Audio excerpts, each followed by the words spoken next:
and have a hard time seeing the view of others because they're not developmentally ready to see your opinion. Teens like to show off in front of their friends to gain self-confidence and to fit in. They're trying to figure out who they are in the world, and their friends help them do that. So think about it before they mouth off trying to look cool in front of their friends. Finally, teenagers want to be independent, but they're not often ready for this independence, and that scares them sometimes. Sometimes they even resent that they're dependent. Take me, for example.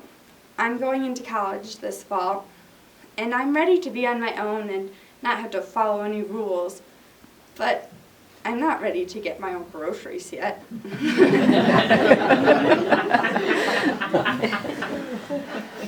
All of those, they may start to go away as the teen matures, but both parents and teens should keep them in mind as they're dealing with each other. Teens should try to realize that they are being this way so that they can talk to the parents reasonably. Parents should try to realize that teens sometimes can't help it. Communication is important when dealing with conflict. Without communication from the teenager, a parent doesn't know what's going on in your mind. On the flip side, more conflict will happen if a parent doesn't talk about the reasons for their decision and doesn't listen to the teen. Communication has to go both ways. But if some compromise never happens, then teens sometimes learn to resent what their parents have to say. I also have a paper that I got in my class of psychology at NMC about resolving conflict.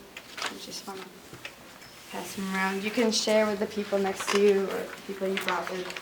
Didn't expect this many of you to be here.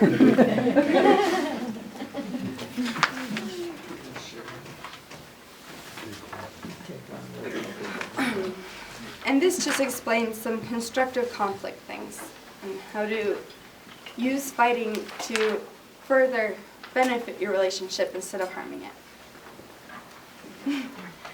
Furthermore, the culture has changed since our parents were teenagers, between technology, the economy, and even social expectations. Take 50 years ago, eating as a family was pretty normal, but now there's the TV, phone, extracurriculars, dual parents working, and there's just not time.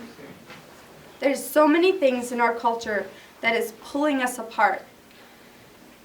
What used to come easy now has to be intentional.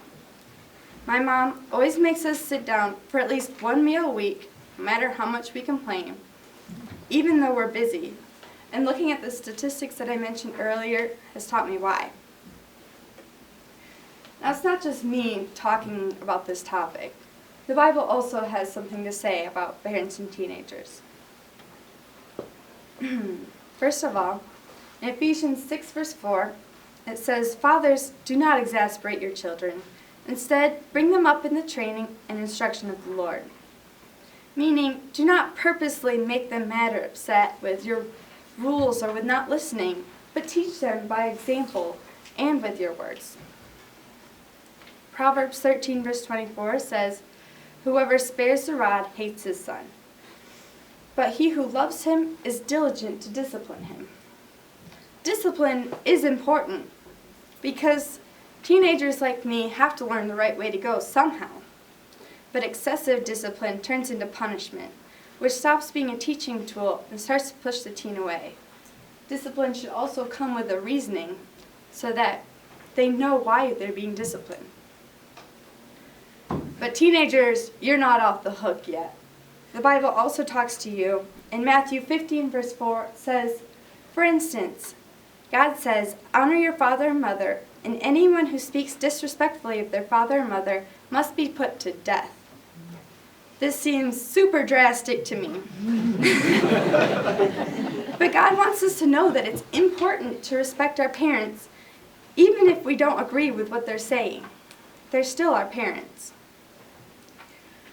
Finally, Proverbs 1, verses 8 through 9 says, Hear, my son, your father's instruction, and forsake not your mother's teaching, for they are a graceful garland for your head and pendants for your neck. This is saying that your parents' instruction doesn't always have to be tedious and burdensome, but it can be beautiful and helpful and beneficial. So take it for what it is. So what? What are you going to do about it? Are you going to let this pass you by and continue to be driven apart from your teenager or your parent? Or are you going to take that opportunity and change it today? My dad was in the middle of going through a program called Every Man a Warrior when he died. Before, he was often busy with work and just crashed on the couch when he got home because he was tired. He was a good dad, but sometimes his anger got the best over something insignificant. He was stubborn, which he passed on to all 3 of his children. And he believed that his way was the only way. However, as he went through this class, I saw a change in my dad. He almost completely stopped getting angry. He took each of us kids and my mom out to eat separately so he could spend time with us. He listened to our reasons before letting his own get in the way and then made a decision. My dad chose to change his relationship with his kids before it was too late. What about you?